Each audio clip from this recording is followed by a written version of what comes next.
Assalamualaikum warahmatullahi wabarakatuh. Kami dari kelompok 7 akan menampilkan presentasi kami yang beranggotakan 1 Mustika Rani, 2 Nadia Oktaviani, 3 Natasha Amanda, 4 Natasha Aryani Putri. Selamat menikmati dan semoga kalian semua paham dengan materinya. Terima kasih. Baiklah, untuk pertemuan kali ini kita akan membahas tentang penyelenggaraan sistem pendidikan nasional. Yang dibahas pertama yaitu pengertian sistem. Menurut Zahara Idris, sistem adalah suatu kesatuan yang terdiri atas komponen-komponen atau elemen-elemen atau unsur-unsur sebagai sumber-sumber yang mempunyai hubungan fungsional yang teratur, tidak sekedar acak, yang saling membantu untuk mencapai suatu hasil atau produk. Yang kedua, pengertian pendidikan nasional. Menurut Sunaria, pendidikan nasional adalah suatu sistem pendidikan yang berdiri di atas landasan dan dijiwai oleh falsafah hidup suatu bangsa, dan tujuannya bersifat mengabdi kepada kepentingan dan cita-cita nasional bangsa tersebut. Yang ketiga, yaitu pengertian sistem pendidikan nasional. Sistem pendidikan nasional adalah satu keseluruhan yang berpadu dari semua satuan dan aktivitas pendidikan yang berkaitan satu dengan yang lainnya untuk mengusahakan tercapainya tujuan pendidikan nasional.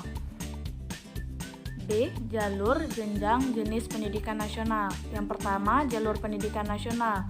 A. Pendidikan sekolah, yaitu pendidikan yang dilaksanakan di sekolah melalui kegiatan belajar mengajar secara berjenjang dan bersinambungan, sifatnya normal, diatur berdasarkan ketentuan-ketentuan pemerintah, dan mempunyai keseragaman pola yang bersifat nasional. B. Jalur pendidikan luar sekolah, pendidikan yang bersifat kemasyarakatan yang diselenggarakan di luar sekolah melalui kegiatan belajar mengajar yang tidak berjenjang dan tidak bersinambungan, yang bersifat tidak formal dalam arti tidak ada keseragaman pola yang bersifat nasional. 2. Jenjang pendidikan nasional. Yang pertama, A. Jenjang pendidikan dasar. Pendidikan dasar diselenggarakan untuk memberikan bekal dasar yang diperlukan untuk hidup dalam masyarakat berupa pengembangan sikap, pengetahuan, dan keterampilan dasar, dan juga berfungsi mempersiapkan peserta yang memenuhi persyaratan untuk mengikuti pendidikan menengah. B. Jenjang pendidikan menengah. Pendidikan menengah yang lamanya 3 tahun sesudah pendidikan dasar diselenggarakan di SLTA yang berfungsi sebagai lanjutan dan perluasan pendidikan dasar. C. Jenjang pendidikan tinggi, yaitu lanjutan dari pendidikan menengah yang diselenggarakan untuk menyiapkan peserta menjadi anggota masyarakat yang memiliki kemampuan akademik atau profesional yang dapat menerapkan, mengembangkan, menciptakan ilmu pengetahuan, teknologi, dan kesenian.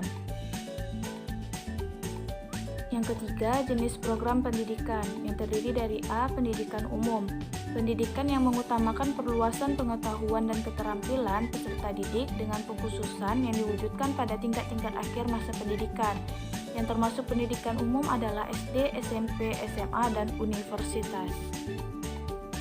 B. Pendidikan kejuruan, pendidikan yang mempersiapkan peserta didik untuk dapat bekerja pada bidang pekerjaan tertentu, seperti lembaga pendidikannya STM, SMTK, SMIP, dan SMEA.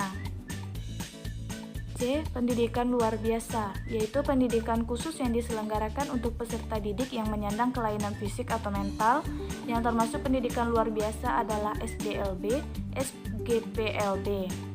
D. Pendidikan kedinasan, pendidikan khusus yang diselenggarakan untuk meningkatkan kemampuan dan pelaksanaan tugas kedinasan bagi pegawai atau calon pegawai suatu departemen pemerintah atau lembaga pemerintah non-departemen.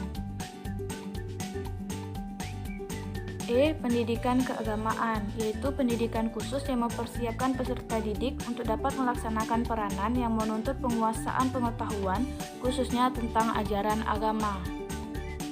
C. Standar pendidikan nasional, terdiri dari 1. Standar kompetensi lulusan, yaitu untuk satuan pendidikan dasar dan menengah digunakan sebagai pedoman penilaian dalam menentukan kelulusan peserta didik. 2. Standar isi. Standar isi mencakup lingkup materi minimal dan tingkat kompetensi minimal untuk mencapai kompetensi lulusan minimal pada jenjang dan jenis pendidikan tertentu. 3. Standar proses, yaitu proses pembelajaran pada satuan pendidikan diselenggarakan secara interaktif, inspiratif, menyenangkan, menantang, memotivasi peserta didik untuk berpartisipasi aktif, serta memberikan ruang yang cukup bagi prakarsa, kreativitas, dan kemandirian sesuai dengan bakat, minat, dan perkembangan fisik serta psikologis peserta didik. 4. Standar pendidik dan tenaga kependidikan. Pendidik harus memiliki kualifikasi akademik dan kompetensi sebagai agen pembelajaran, sehat jasmani dan rohani, serta memiliki kemampuan untuk mewujudkan tujuan pendidikan nasional. 5. Standar sarana dan prasarana. Setiap satuan pendidikan wajib memiliki sarana yang meliputi perabot, peralatan pendidikan, media pendidikan, buku dan sumber belajar lainnya, bahan habis pakai, serta perlengkapan lain yang diperlukan untuk menunjang proses pembelajaran yang teratur dan berkelanjutan. 6. Ruangan pengelolaan pendidikan. Standar pengelolaan terdiri dari 3 bagian, yakni standar pengelolaan oleh satuan pendidikan, standar pengelolaan oleh pemerintah daerah, dan standar pengelolaan oleh pemerintah. 7. Standar pembiayaan pendidikan. Pembiayaan pendidikan terdiri atas biaya investasi, biaya operasi, dan biaya personal. 8. Standar penilaian pendidikan. Penilaian pendidikan pada jenjang pendidikan dasar dan menengah terdiri atas 1. Penilaian hasil belajar oleh pendidik, 2. Penilaian hasil belajar oleh satuan pendidikan, 3. Penilaian hasil belajar oleh pemerintah. D. Fungsi, tujuan, prinsip, dan dasar pendidikan nasional. Yang pertama, tujuan dan fungsi pendidikan nasional. Tujuan pendidikan nasional adalah untuk mengembangkan kemampuan dan membentuk watak serta peradaban bangsa yang bermartabat dalam rangka mencerdaskan kehidupan bangsa agar berkembangnya potensi peserta didik. Sedangkan fungsi sistem pendidikan nasional untuk mengembangkan kemampuan serta meningkatkan mutu kehidupan dan martabat manusia Indonesia dalam rangka upaya mewujudkan tujuan nasional. 2. Dasar pendidikan nasional yang terdiri dari A. Undang-Undang tentang Pendidikan dan Pengajaran Nomor 4 Tahun 1950, Nomor 2 Tahun 1945, Bab 3 Pasal 4, B. Ketetapan MPRS Nomor 27, MPRS 1966, Bab 2 Pasal 2, C. Dalam GBHN tahun 1973, GBHN 1978, GBHN 1983, dan GBHN 1988 Bab 4 Bagian Pendidikan. D. Tab MPR Nomor 2 MPR 1993 tentang GBHN dalam Bab 4 Bagian Pendidikan. E. Undang-Undang Dasar 1945, Undang-Undang Republik Indonesia Nomor 2 Tahun 1989 tentang Sistem Pendidikan Nasional berdasarkan Pancasila dan Undang-Undang Dasar 1945. F. Undang-Undang Republik Indonesia Nomor 20 Tahun 2003 tentang Sistem Pendidikan Nasional berdasarkan Pancasila dan Undang-Undang Dasar 1945.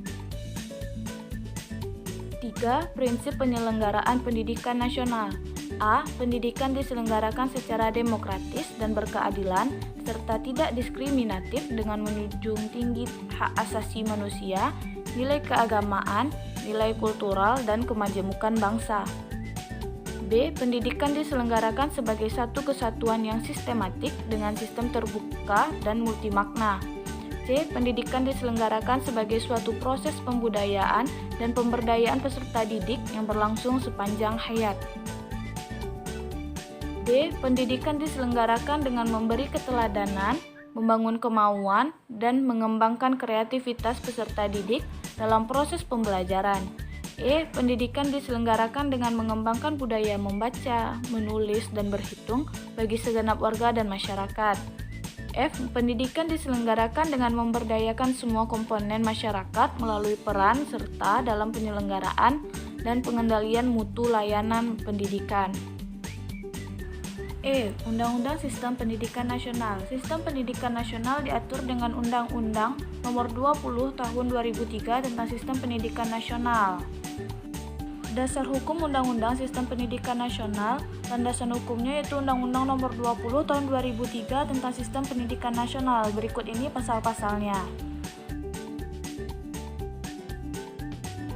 F. Standar Nasional Buku rujukannya buku BSNP 1 Permendikbud nomor 1 tahun 2015 tentang BTP.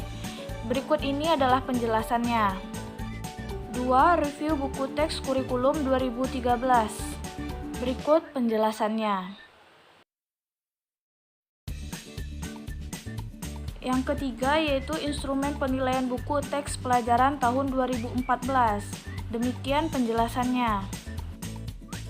Yang keempat yaitu pengumuman penilaian buku teks pelajaran tahun 2012 dan instrumen. G. Penjamin mutu pendidikan nasional.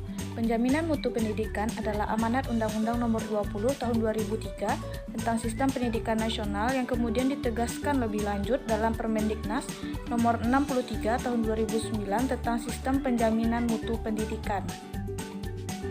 G. Undang-undang dan peraturan pemerintah yang mengatur tentang 1. PAUD yaitu Undang-Undang Nomor 20 Tahun 2003 tentang Sistem Pendidikan Nasional Bab 1 Pasal 1 Butir 14 yang menyatakan bahwa PAUD merupakan suatu upaya pembinaan yang ditujukan kepada anak usia dini.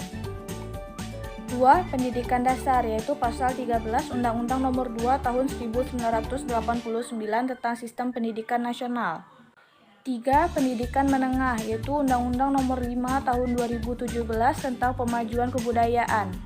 4. Pendidikan tinggi. Undang-Undang Nomor 12 Tahun 2012 tentang Pendidikan Tinggi mendefinisikan bahwa pendidikan tinggi adalah jenjang pendidikan setelah pendidikan menengah yang mencakup program diploma, sarjana, magister, doktor, profesi, serta program spesialis yang diselenggarakan oleh perguruan tinggi berdasarkan kebudayaan bangsa Indonesia.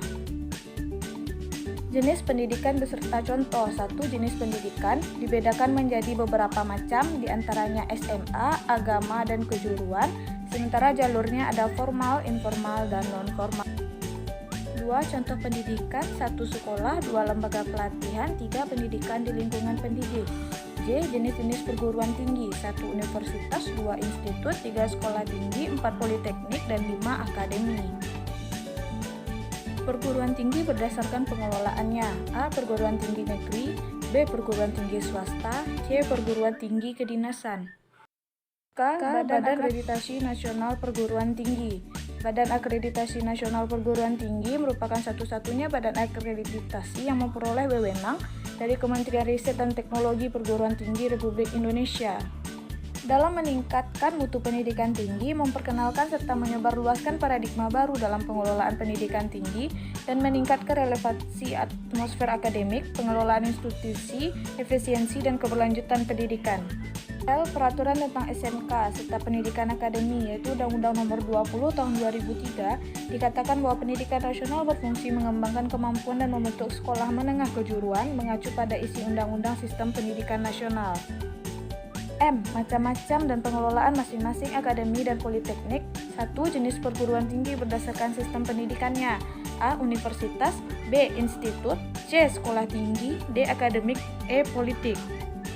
Jenis perguruan tinggi berdasarkan pengelolaannya. 1. Negeri, 2. Swasta, 3. Kedinasan, 4. Pendidikan akademik.